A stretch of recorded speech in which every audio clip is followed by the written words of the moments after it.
This is the new TC Pride Podcast, episode 49, on location coverage of the Art of Resistance with Senator Al Franken. TC Pride Podcast, we're on location at the University of Minnesota, and I'm here with Senator Al Franken. Senator, thank you for being here today. My pleasure. So for folks that couldn't make it to the event tonight, can you talk maybe briefly about what you spoke about tonight? I actually don't remember all of what I spoke about. I just talked about being in the Senate and fighting for this issue, basically equality for everybody, for LGBT Americans, for racial equality. Talked about some of my experiences in the Senate and with the SENDA Student Non-Discrimination Act, which is an amendment to the Elementary and Secondary Education Act reauthorization bill that I got 52 votes on, but you need 60. It's about bullying in schools. LGBT kids are the most bullied students in school now. With 30%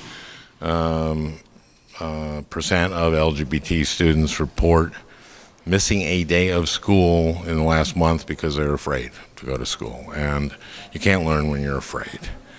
And I made the argument in the Senate that we're adults here in the Senate, and our job is to protect kids. So I think I basically just talked for about 10 minutes or so on the experience of being in the Senate at this time and place, and I guess in the Senate is a place, so at this time, and how it can be somewhat frustrating, but I feel like the American people, by and large, have moved on, and but that there are still obviously vestiges of this kind of hate and prejudice, and that we need national laws to protect people. Well, thank you, sir. You're well known in the community as a champion for equity and social justice, and we're very happy to have you out there fighting on the front lines for us. But aside from electing the right people, why is it so important to have events like this and for communities to organize in their own neighborhoods and be out there fighting for these things on their own? Because that's the way things really change, and that's what ends up changing the minds of people who've been elected. I mean, I did get some Republican votes for SENDA. We did actually pass the Employee Non-Discrimination Act. That's when we had the majority in the Senate. It did not go to the House. But,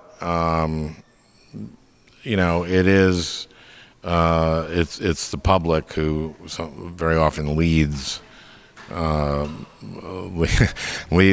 politicians, and so these kinds of conversations are absolutely critical. And then one more question, if I can, sir. Actually, so what are some other issues that you're out there fighting for right now that you think all Minnesotans should be aware of? Oh my goodness, I'm fighting for a whole variety of things, one of which is an existential crisis, which is climate. I have 3 grandchildren now, and in 50 years, I don't want my grandchildren to come up to me and say, "Grandpa, you knew climate change was happening. You were a senator. Why didn't you do anything? And also, why are you still alive? You're 115. And I'll say, well, it's all the NIH money, research, National Institutes of Health. It's the NIH. I was there. I was here at the U today, seeing some of the research that's being done in the Parkinson's and epilepsy and other stuff. And unfortunately, President Trump wants to reduce funding to NIH. So that's another thing I'm fighting for. But there's a whole the right of people to get in the court. I mean, mandatory arbitration clauses have been written into just about every contract now, and I'm fighting for Indian country all the time on the Indian Affairs Committee, fighting I was a member of 4 labor unions. I fight for labor all the time. I know the importance of labor. Created the 40-hour work week, the weekend. Made this a middle-class country, and we're in danger of losing that. So there's a lot of things I'm working on all at the same time. Like I said, sir, we're happy to have you out there fighting for us. Thank you so much for your time tonight, and maybe we'll speak to you again soon. You bet. Thank you. TC Pride Podcast. We are on location at the University of Minnesota for the Art of Resistance, and I'm here with one of our panelists today. I'm here with actually an old friend of the podcast. I'm here with... Hi, this is Phil Duran, Legal Director at Outfront Minnesota. And Phil, like I said, you were actually in a very early episode of the podcast, so we appreciate your support early on. But for folks that aren't familiar with you, can you maybe just tell people a little bit about your background and the organization that you're with? Sure. Well, Outfront Minnesota is the largest advocacy organization in the state working for full equality for lesbian, gay, bisexual, transgender, and queer individuals and their families. This year is actually our 30th anniversary. We were founded in 1987. We've been in South Minneapolis the entire time, but our work is very much statewide, and we pursue our vision through a combination of education and training, direct service, public policy, and advocacy. I've been with Outfront for 17 years, as a matter of fact, this month. And so I'm delighted to be here as part of tonight's event with Twin Cities Pride. And can you tell me a little bit specifically about the event? Well, tonight's event, I think, is it serves a couple of purposes. One is that Twin Cities Pride has been organizing events, a couple of events throughout the cities, leading up to the arrival of Pride season, which is nigh upon us, actually, hard to believe, but it is. And then from our perspective at Outfront, we are really honored to be a part of this, in part because our lobby day at the state capitol is on Thursday of this week. It's on April 20th, where we're hoping for a good turnout of people both within the LGBTQ communities and allies who are committed to making a stand here in Minnesota and beyond for LGBTQ equality and equity and fair treatment under the law. And so it's a powerful week for us. So how can people find out more about Outfront and the work that you're doing now and coming up? Sure. They can welcome to visit us online at outfront.org. We're also on Facebook and Twitter and I think Instagram. Don't quote me on that. And so, follow us on any of those things. Sign up for our e-news and get plugged in at Lobby Day or check us out at Twin Cities Pride this summer. Thanks so much for your time, Phil. Look forward to speaking with you again in the future. All right, sounds good. Thank you. TC Pride Podcast. We are on location at the Regis Center for Art at the University of Minnesota. And I'm here with the director of the gallery. I'm here with Howard Aransky. And Howard, can you tell me a little bit about this event that we're holding tonight?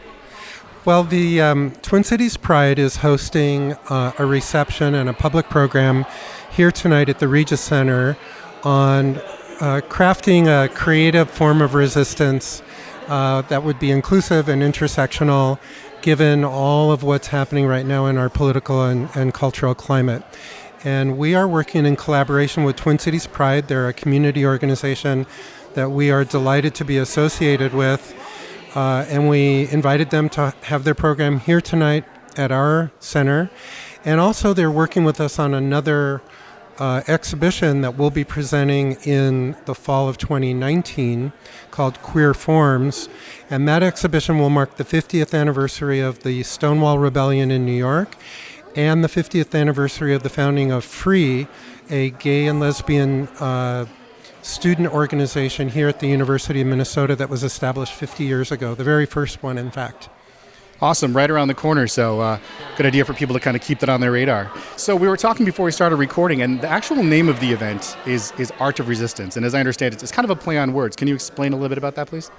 Well, I think they're taking advantage of the fact that the event is being hosted here in a building where we make art and display art, and there is an exhibition up in our quarter gallery right now called Making Room, which was curated by Elise Armani, an undergraduate student here in art and gender, women, and sexuality studies.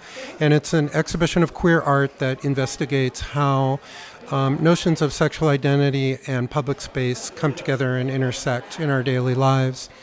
And so while this particular event that Twin Cities Pride is sponsoring isn't about art per se, it's more about living in the political and cultural climate that we're a part of at the moment. I think they're interested in connecting with the art community and the overall community, and they're bringing these different communities together here tonight. Well, thank you very much. And how can people find out more about the galleries or the exhibitions that you have coming up in the future? Here at the University of Minnesota, if you just type in any Google or any search engine UMN Art, we will come up, and the galleries are listed under the Department of Art website. Thank you very much. TC Pride Podcast. We are on location at the University of Minnesota for the Art of Resistance. And I'm here with our sponsor of the event. I'm here with Jamie Nabuzny. I'm with Sunrise Banks. And so first of all, we were talking before we started recording it, and you were telling me that Sunrise Banks is actually quite different than a lot of other banks. Can you kind of tell folks about that? Absolutely. Sunrise Banks, from its mission on to everything they do, is very different. Our mission is to serve the underserved in the most innovative ways possible. And when you think about a bank doing that, it's very different work than most banks do. And we're really proud of that. And my job as a community engagement officer for the bank, my job is to bring the bank to the community, much like we're doing here tonight with the Issues Forum, and then bring the community, back to the bank. And I think it's a really reciprocal relationship, and we're really excited about our participation, not just with this event, but year-round participation with Pride Twin Cities to bring the Issues Forum to work on issues for LGBT families, as well as the Pride Picnic, the Pride Festival. We're going to be involved in quite a few ways. You'll be seeing us around throughout the whole year, and we're really proud of that relationship. Great. Well, we look forward to seeing you at all the events down the road. Absolutely. Thank you. Thank you so much, Amy. Rachel Babbitt, the Missioner for Community Engagement with the Episcopal Church in Minnesota. For my role and being a community organizer and a person of faith, it's really about the intersectionality between faith and all of the people on the margins, and how we can really help bring people together to feed the hungry, clothe the naked, soothe the dying, and comfort the people that are being persecuted. So when you were speaking tonight, you actually talked about how the Episcopal Church specifically has a long history of dedication to social justice and equity. Yeah, absolutely, and particularly with LGBTQ issues. In 1978, we were one of the first faith communities and denominations to approve same-sex marriage. It was actually same-sex unions at that point. And then we ordained the first openly gay bishop of the Episcopal Church. And really, for the Episcopal Church in Minnesota particularly, our first bishop, Bishop Whipple, believed in working with our indigenous communities and actually petitioned Lincoln for people who are being annihilated and persecuted. And really that identity holds true in all of those pieces because at some point or another, so many of our populations have been put aside or discriminated against. And for people that maybe like to hear some more on how faith communities are getting involved in social justice issues and equity, what are some resources you could direct people to find out more information? One of the biggest pieces is if you're interested in immigration issues, the Isaiah is doing great work. That's a local Minnesota program that's doing sanctuary churches and sanctuary faith communities to provide sanctuary for those who may be deported or have concerns of deportation. The Episcopal Church, episcopalchurch.org, also has a great website on all of the national programs that we do in terms of social justice, and then episcopalmn.org will list all of our local social justice issues. And this year we're doing a year on racial reconciliation, so we have a whole ton of issues and ways to tell your story, to really delve into that and really work with people one-on-one. Even if you think you live in a community with no racism, it's unlikely. Well, thank you very much for being on the panel tonight, and thank you for your time. Thank you. Thanks for chatting with me. Chloe Alexa Landry. It was very nice for Al Franken to come and talk to us, and I like the way he questions people at the state level. We need to be together on this and get out there. I think the people here are doing a very good job, and it's nice to see young people doing it. Unfortunately, I'm at the other end of the spectrum now, but it was really a nice evening. I heard a lot of people what they're accomplishing. Look forward to their being successful. Thank you very much, sir. I'm Al Ortwig. I'm best known as a former school board member in St. Paul. I served 20 years on the St. Paul School Board. I was the first openly gay man to be elected to a school board in America. This is an extremely difficult time in American history, and to me it feels like we are pushing back to a previous era that I don't want to go back to. And I was grateful for the diversity of the panel here tonight. because I think we all need to be together as allies if we're going to be effective in this process. So that's something that was important to me. I'm pleased to see Pride providing some leadership on this effort. Thank you. My name is Emilia Gonzalez Avalos. I'm the Executive Director of Navigate Minnesota. And you spoke a lot tonight about how maybe a lot of the things that have been happening politically in this country have been affecting the immigrant community. That's right. So the organization that I work for, we build movement towards immigration and education justice. And this year we've been impacted greatly because of the executive orders and the appointees in specific offices that have impact in the way that education equity and policies that affect our children and our youth directly in the schools. So we have a challenging year, but at the same time we're building solidarity work for other people that are being under attack to build a bigger, strong, robust movement for people and planet. You talked a lot also about solidarity and intersectionality. You said that there's no such thing as other people's children. That's right. Can you expand on that a little bit? I think that one of the myths that has divided us in this age of values of having things but not relationships is the notion that we don't care for one another. We are told this myth that not only we will be better if we focus on ourselves and develop ourselves and emerge in this race of creating, more prosperity towards us, or in the rat race of development and leadership, without thinking that we are dependent. We exist in a chain of cause and effect that takes place in a series of coexistence with other people. And that same thing happens in movement and in solidarity work. We cannot win unless we work together. And for us to work together, we really need to have in-depth and sometimes hard conversations about gender, about race, about class, and about things that makes us uncomfortable. So solidarity work right now is urgent, but somehow when we have a bigger threat, we're able to commit and build alliances in a timely manner. So at the same time that we are faced with deep challenges and great challenges, I'm very hopeful for the amount of support that I didn't know that existed to begin with. We've had meetings about immigration, about the executive orders, where the vast majority of attendees have been people that are not immigrants, that are not in deportation threat, and that's been hundreds of people per meeting. So that is a very important moment in history that we need to cherish and keep moving forward. And where can people find out more about your organization or some of the specific work that your organization will be doing? Yeah, they can follow us on Facebook, Navigate Minnesota. Twitter, our handle is @NavigateMN, and our website is navigatemn.org. Thanks so much for being a panelist tonight. Thank you for your time. Thank you so much. TC Pride Podcast. We're on location at the University of Minnesota for the Art of Resistance. And I'm here with Pride's new External Relations Manager. Could you please introduce yourself to the Pride community? My name is Amy Brockman. I started with Pride in December of 2016, so I'm just a handful of months into the new position. I'm bi. I came out a long time ago. But I've done a lot of nonprofit work and in different organizations, and a lot of it with a social justice focus, and that's something that Pride really wanted to start focusing more on.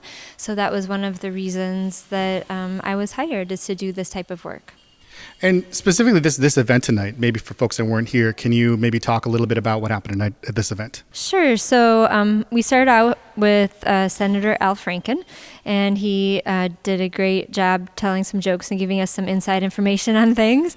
And then we had a panel of 4 people coming from different perspectives, and we learned about some bills at the state level that aren't really gaining any traction, thankfully, that are trying to take away rights for LGBTQ people. But we also learned of a couple that have some good support, and talked more about what other things we can do working with people that are immigrants and people of color and different faith communities, and how we can use our white privilege, if we are white and have that privilege, to really stand up for those other communities that need our support. And you mentioned that Pride has a lot going on right now and in the way of events. And you mentioned at the end of the forum there about how people can get involved and help out. Yeah, so in addition to coming to our Pride in the Cities events, which are kind of super fun social events, like the Gamer Lounge event coming up, we also are having fundraisers. We're having a lot of organizing meetings starting around the march on June 11th, but we're also always looking for volunteers. We will have at least 300 or more volunteers helping to put together and be event volunteers for the Pride Festival and the Pride Parade. And there's a family picnic. There's so many things that people can do to get involved with us and the work that we're doing. We'll put you to work, right? If there's some way you'd like to contribute, we'll put you to work, right? That is so true. Thank you so much for your time, Amy, and I'm sure we'll talk to you again soon. Okay, great. Thanks. The TC Pride Podcast has been a production of Podletter Media and Twin Cities Pride. Subscribe now on iTunes or Google Play and submit your first Pride story at myfirstpride.org.